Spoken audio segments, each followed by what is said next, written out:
BJP जहां फलता में पूरा जोर लगा रही है, तो शुभेंदु सरकार घुसपैठ को रोकने के लिए ताबड़तोड़ फैसले ले रही है। पश्चिम बंगाल के मुख्यमंत्री शुभेंदु अधिकारी ने घुसपैठ के खिलाफ अपनी 3D फॉर्मूले पर काम करना शुरू किया है, जिसके बाद बंगाल में अवैध घुसपैठियों की पहचान भी होगी और बॉर्डर पर सुरक्षा भी पुख्ता होगी। ये हमारे एनडीए का पॉलिसी है मान्यवर। डिटेक्ट मतलब ढूंढो, डिलीट करो, मतदाता सूची में नाम काटो और उनको डिपोर्ट करो।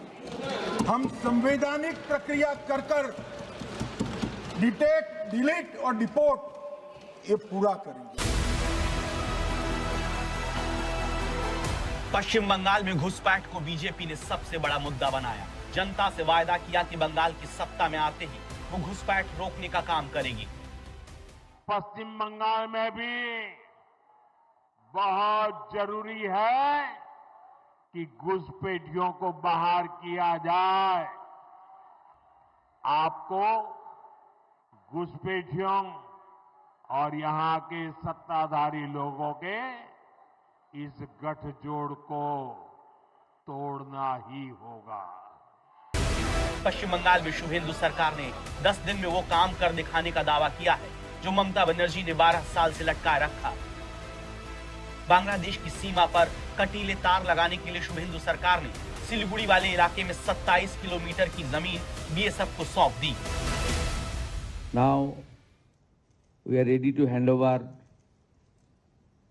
27 kilometer fencing land along with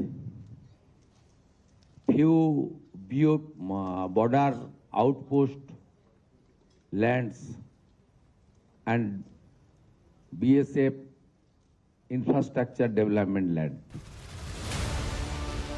Suvendu सरकार की कोशिश जल्द से जल्द बांग्लादेश की सीमा को सुरक्षित कर जनता से वादा पूरा करने की है।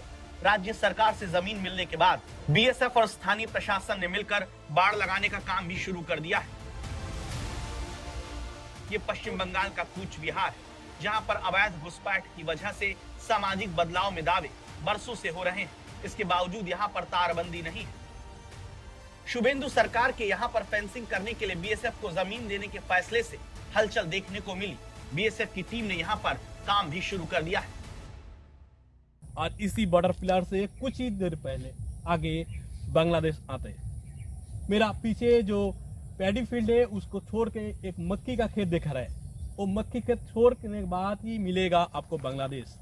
और इसी जगह में इन्फिल्ट्रेशन का मुद्दा होता है, बॉर्डर स्मगलिंग का मुद्दा होता है। लेकिन इस रोकने के लिए फेंसिंग जरूरी है और इस फेंसिंग देने के लिए बार बार बीएसएफ ने वेस्ट बंगाल सरकार को जमीन मांगे थे, लेकिन जमीन मिला नहीं। इसी बॉर्डर पिलर से 400 मीटर बाद में होगा नया फेंसिंग, इसलिए जमीन लेने का कार्रवाई चालू हो गया और कूच बिहार जिला का दिनहाटा 2 ब्लॉक में 18 एकड़ जमीन दिया जाएगा बीएसएफ को।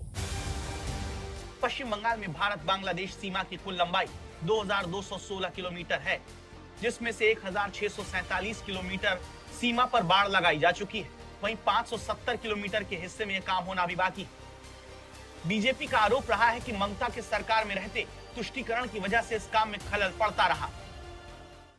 555 किलोमीटर एमन एलाका रयेछे जेखाने राज्य सरकार चाइले बीएसएफ के जमी दिते पारतो, किन्तु राज्य सरकार विगत राज्य सरकार राजनैतिक कारणे भोट बैंकेर जोन्नो एवं तादेर जे हाई अ্যাপিজমেন্ট तुष्टीकरण तोषणेर एजेंडा छिलो सेई कारणे तारा हयतो देयनि। लेकिन बंगाल में बीजेपी अब सरकार बनते शुभेंदु अधिकारी इस मामले में एक्शन में दिख रहे हैं, जिससे बांग्लादेश सीमा पर रहने वाले लोगों को अवैध घुसपैठ की समस्या से निजात मिलने की उम्मीद है।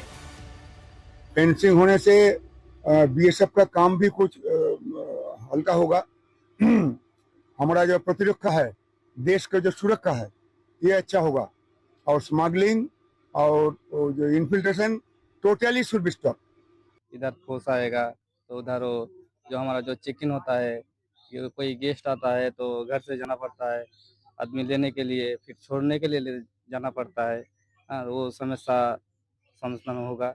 সিএতে বলা আছে 7টা কমিউনিটি বা ধর্ম পালন করা লোকেরা তারা সিটিজেনশিপ অ্যামেন্ডমেন্ট অ্যাক্টের আওতায় আসবেন এবং তাদেরকে যারা 31/12/2024 পর্যন্ত এসেছেন তাদেরকে কোনো পুলিশ কোথাও হ্যারাসমেন্ট ডিটেন্ট করতে পারবে না। तो पश्चिम बंगाल में सीएए से अवैध घुसपैठिए पकड़े जाएंगे। शरणार्थियों और घुसपैठियों में अंतर किया जाएगा। बांग्लादेशी अवैध घुसपैठियों की पहचान होने पर उन्हें बीएसएफ के हवाले किया जाएगा, जो बांग्लादेश से बात करके उन्हें भेजने का इंतजाम करेगी। बीएसएफ ने जिस तेजी से बांग्लादेश की सीमा पर पिलर लगाने के लिए सर्वे शुरू किया, उससे उम्मीद की जानी चाहिए कि बॉर्डर पर फेंसिंग का काम रिकॉर्ड समय में होगा। पश्चिम बंगाल सरकार की तरफ से चिकन नेक की 120 एकड़ जमीन सौंपने से देश की सुरक्षा मजबूत होगी। चिकन नेक में आने वाले 7 हाईवे की देखरेख केंद्र कर पाएगा, जो ममता सरकार में पीडब्ल्यूडी के पास था। लेकिन बंगाल में सरकार बदलने के बाद बॉर्डर पर हालात अब बदल जाएंगे।